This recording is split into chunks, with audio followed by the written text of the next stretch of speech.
Trump accusing Hillary Clinton of being derogatory towards men after she said she has experienced, quote, taking on men who are off the reservation. Here's Trump's response to that.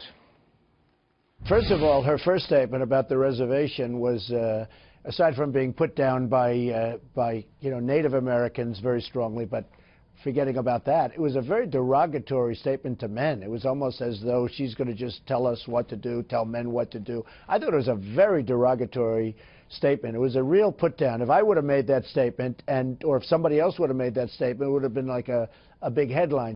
All right, come on in. Katrina Pierson, Trump campaign spokesperson. Katrina, I've not heard a significant politician defend men like that before. Have you? No, and what an opportunity to point out this double standard in speak.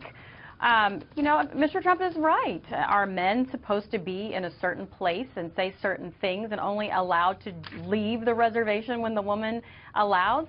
I mean, it's absurd, but I have to admit, Stuart, I thought the exact same thing that Mr. Trump did when Hillary Clinton said she had experience with men who left the reservation. I thought she was talking about her husband. I would expect Donald Trump to exploit that again in the future. I mean, he has in the past. I'm sure he will in the future. Can you confirm that, Katrina?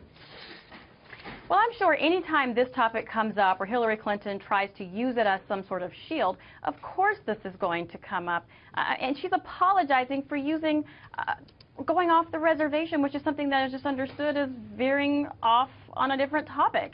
It is disturbing, but this is the politically correct monster that the left has created, and it is the exact same glass that Mr. Trump is shattering. Speaking of being politically correct, I can't imagine anything more unpopular and very incorrect politically than those children using obscene gestures to Trump supporters. Now, we've been running a lot of this because I think everybody should see it. I personally think it's a disgrace and disgusting.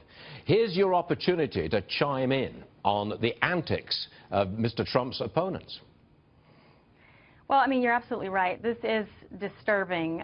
They're children who have no idea what's really happening, and they're just doing what they're told at this point. But this also goes to show what Americans are facing today. This is where we are in this country. It is pro-America versus anti-America. The people holding those signs were written by La Raza. There are people wearing Bernie Sanders t-shirts. These are people that support Hillary Clinton. Some of these organizations were funded with federal tax dollars, for crying out loud. But this is an indicator of where we are. The good news is we have a candidate that can fight all of that in Donald Trump. Donald Trump is going to be able to fight back against the media and against these groups and exposing them for who they are and who they support, because these were not Trump protesters. These were anti-Trump protesters. Have you heard anything from Hillary Clinton's campaign or Bernie Sanders' campaign about what happened with those kids? No, not at all. In fact, I haven't seen one media person that has interacted with Mrs. Clinton or Bernie Sanders even ask the question, because we do see their signs at these anti-protest rallies and even handwritten signs supporting those candidates.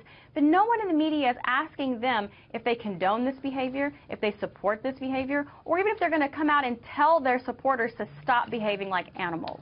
Katrina Pierson on the program again, and we appreciate it. Thanks very much indeed. We will see you very soon. Thank you. Great to be here. Sure Thank thing. you.